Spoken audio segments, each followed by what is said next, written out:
بسم اللہ الرحمن الرحیم۔ اللہ کے نام سے شروع جو بڑا مہربان نہایت رحم والا ہے۔ اللہ کی بارگاہ کا ادب ہر حال میں محفوظ رکھنا چاہیے۔ ہر کام کی ابتدا استخارہ سے کرنی چاہیے تاکہ اللہ تعالی ہر قسم کی آفتوں سے محفوظ رکھے۔ ہر کام پختہ ارادہ اور ثابت قدمی سے کرنا چاہیے، بغیر نیت اور ارادہ کچھ حاصل نہیں ہوتا۔ نفس کی مخالفت ہی سب عبادتوں کا اصل اور تمام مجاہدوں کا کمال ہے۔ بندے کے لیے سب سے زیادہ دشوار چیز خدا کی پہچان ہے۔ رائے حق کے سالکوں اور سچے مسلمانوں کا پہلا قدم توبہ اور استغفار ہے۔ انسان کے لیے سوائے ذات ربانی و معین حقیقی یعنی اللہ تعالیٰ کا کوئی ایسا عنصر نہیں جو اعمال صالح پر اس کی عنایت کرے۔ باوقت عمل یہ یقین لازمی ہے کہ خداوند حقیقی میرے اس عمل کو دیکھ رہا ہے۔ ظاہر کا برتاؤ صاف اور دل میں اس کے خلاف رکھنا نفاق باطل ہے اور اس سے پرہیز لازم ہے۔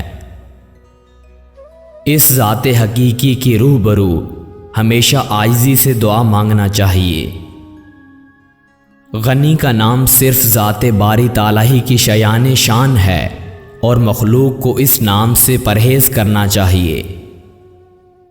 سچا مومن وہ ہے جس نے اپنا منہ دنیا سے موڑ لیا اور جس کی نظر میں دنیا کا پتھر سونا، چاندی کنکر کوڑا کرکٹ یکساں ہو اور اس کا دل ہر وقت یاد حقیقی میں محو ہو۔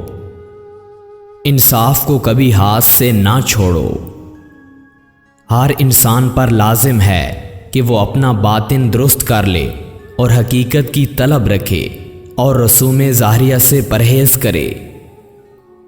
جو شخص کسی چیز کے لالچ میں عبادت کرتا ہے وہ دراصل پرستش صرف اپنی کرتا ہے، خدائے قدوس و رحیم کی ہرگز نہیں کرتا۔ پیر کامل وہ ہے جو ہمہ وقت احوال مرید سے واقف رہے۔ جو اپنے وجود کو پسند کرتا ہے اسے اللہ تعالیٰ پسند نہیں کرتا، جیسے شیطان۔ درویش کے لیے لازم ہے کہ وہ بادشاہوں کی ملاقات کو سانپ اور اژدہے کی ملاقات کے برابر سمجھے۔ انسان تین چیزوں کا مجموعہ ہے: روح، نفس اور جسم۔ روح کے لیے عقل ضروری ہے، نفس کے لیے ہوا اور جسم کے لیے حس ضروری ہے۔